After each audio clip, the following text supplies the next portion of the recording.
Accordingly, after tea, Mrs. Rachel set out. She had not far to go. The big, rambling orchard and bowered house where the Cuthberts lived was a scant quarter of a mile up the road from Lynn's Hollow. To be sure, the long lane made it a good deal further. Matthew Cuthbert's father, as shy and silent as his son after him, had got as far away as he possibly could from his fellow men without actually retreating into the woods when he founded his homestead. Green Gables was built at the furthest edge of his cleared land, and there it was to this day, barely visible from the main road along which all the other Avonlea houses were so sociably situated. Mrs. Rachel Lynde did not call living in such a place living at all. "It's just staying, that's what," she said as she stepped along the deep-rutted, grassy lane bordered with wild rose bushes. "It's no wonder Matthew and Marilla are both a little odd, living way back here by themselves. Trees aren't much company, though dear knows if they were, there'd be enough of them. I'd rather look at people. To be sure, they seem contented enough, but then I suppose they're used to it. A body can get used to anything, even to being hanged, as the Irishman said." With this, Mrs. Rachel stepped out of the lane into the backyard of Green Gables. Very green and neat and precise was that yard, set about on one side with great patriarchal willows, and the other with prim Lombardies. Not a stray stick nor stone was to be seen, for Mrs. Rachel would have seen it if there had been. Privately, she was of the opinion that Marilla Cuthbert swept that yard over as often as she swept her house. One could have eaten a meal off the ground without overbrimming the proverbial peck of dirt. Mrs. Rachel rapped smartly at the kitchen door and stepped in when bidden to do so. The kitchen at Green Gables was a cheerful apartment, or would have been cheerful if it had not been so painfully clean as to give it something of the appearance of an unused parlor. Its windows looked east and west. Through the west one, looking out on the backyard, came a flood of mellow June sunlight.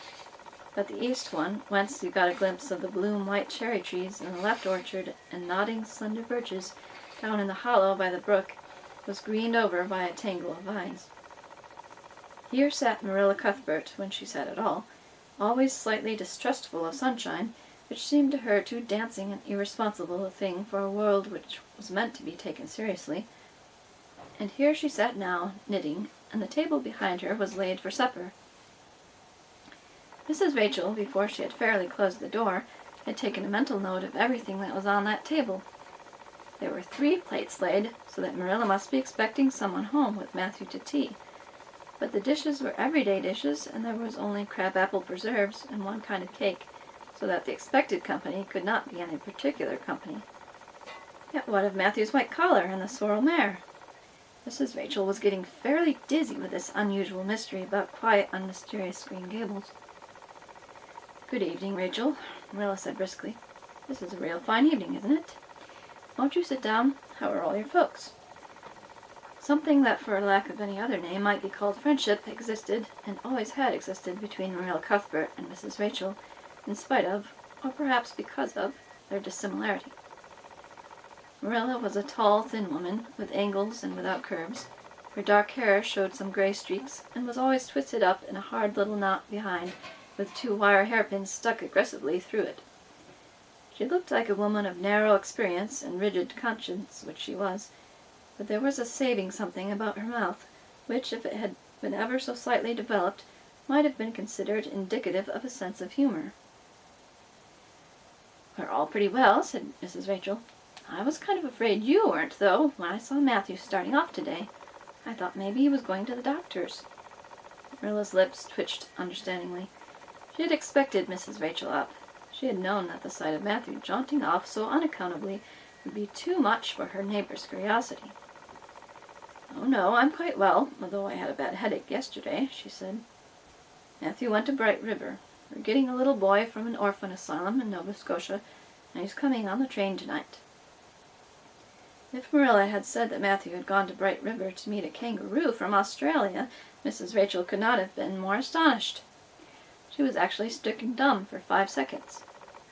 It was unsupposable that Marilla was making fun of her, but Mrs. Rachel was almost forced to suppose it. "Are you in earnest, Marilla?" she demanded when voice returned to her.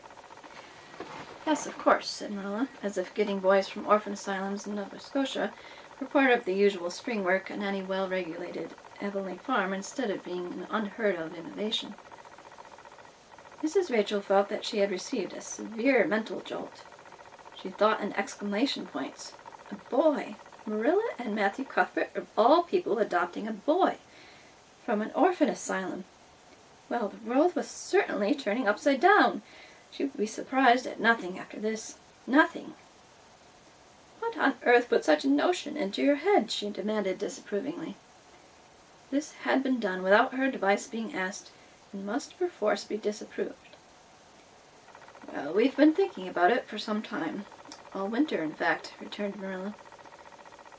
Mrs. Alexander Spencer was up here one day before Christmas, and she said she was going to get a little girl from the asylum over at Hopetown in the spring.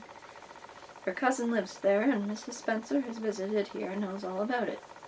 So Matthew and I have talked it over off and on ever since. We thought we'd get a boy. Matthew is getting up in years, you know. He's 60, and he isn't so spry as he once was. His heart troubles him a good deal, and you know how desperate hard it's got to be to get hired help.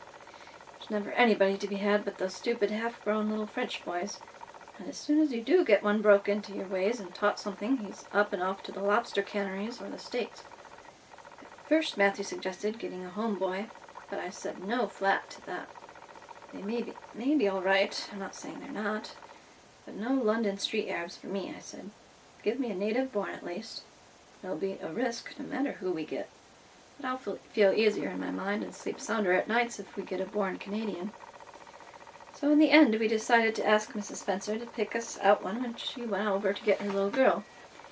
We heard last week she was going, so we sent her word by Richard Spencer's folks at Carmody to bring us a smart, likely boy of about 10 or 11.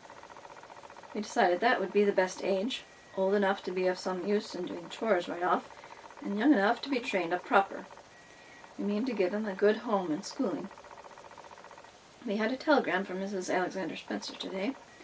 The mailman brought it from the station, saying they were coming on the 5:30 train tonight. So Matthew went to Bright River to meet him.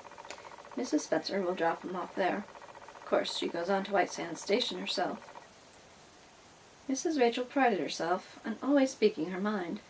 She proceeded to speak it now, having adjusted her mental attitude to this amazing piece of news. Well, Marilla, I'll just tell you plain that I think you're doing a mighty foolish thing. A risky thing, that's what. Don't know what you're getting. You're bringing a strange child into your house and home, and you don't know a single thing about him, nor what his disposition is like, nor what sort of parents he had, nor how he's likely to turn out. Why, it was only last week I read in the paper how a man and his wife up west of the island took a boy out of an orphan asylum, and he set fire to the house at night. Set it on purpose, Marilla, and nearly burnt them to a crisp in their beds. And I know another case where an adopted boy used to suck the eggs. They couldn't break him of it. If you had asked my advice in the matter, which you didn't do, Marilla, I'd have said for mercy's sake not to think of such a thing, that's what. This Job's comforting seemed neither to offend nor to alarm Marilla.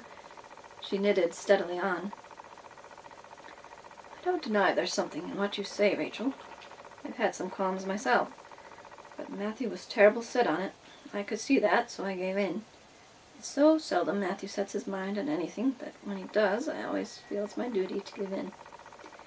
And as for the risk, there's risks in pretty near everything a body does in this world.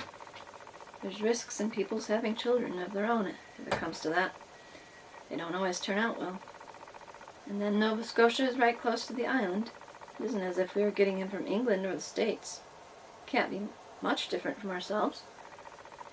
Well, I hope it will turn out all right, said Mrs. Rachel in a tone that plainly indicated her painful doubts.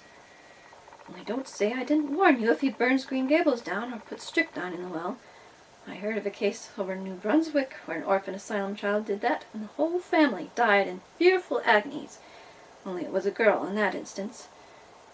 Well, we're not getting a girl, said Marilla, as if poisoning wells were a purely feminine accomplishment, and not to be dreaded in the case of a boy. I'd never dream of taking a girl to bring up. I wonder at Mrs. Alexander Spencer for doing it. But there, she wouldn't shrink from adopting a whole orphan asylum if she took it into her head. Mrs. Rachel would have liked to stay until Matthew came home with his imported orphan, but reflecting that it would be a good 2 hours at least before his arrival, she concluded to go up the road to Robert Bell's and tell the news. It would certainly make a sensation second to none, and Mrs. Rachel dearly loved to make a sensation. So she took herself away, somewhat to Marilla's relief, for the latter felt her doubts and fears reviving under the influence of Mrs. Rachel's pessimism. "Well, of all things that ever were or will be!" ejaculated Mrs. Rachel, when she was safely out in the lane. "It does really seem as if I must be dreaming. Well, I'm sorry for that poor young one, and no mistake. Matthew and Marilla don't know anything about children, and I'll expect him to be wiser and steadier than his own grandfather, if so be he's ever had a grandfather, which is doubtful. It seems uncanny to think of a child at Green Gables somehow. There's never been one there, for Marilla and Matthew were grown up when the new house was built. If they ever were children, which is hard to believe when one looks at them. I wouldn't be in that orphan's shoes for anything. My, but I pity him, that's what." So said Mrs. Rachel to the wild rose bushes, out of the fullness of her heart. But if she could have seen the child who was waiting patiently at the Bright River station at that very moment, her pity would have been still deeper and more profound. End of chapter 1. I hope you enjoyed it and can join us next time.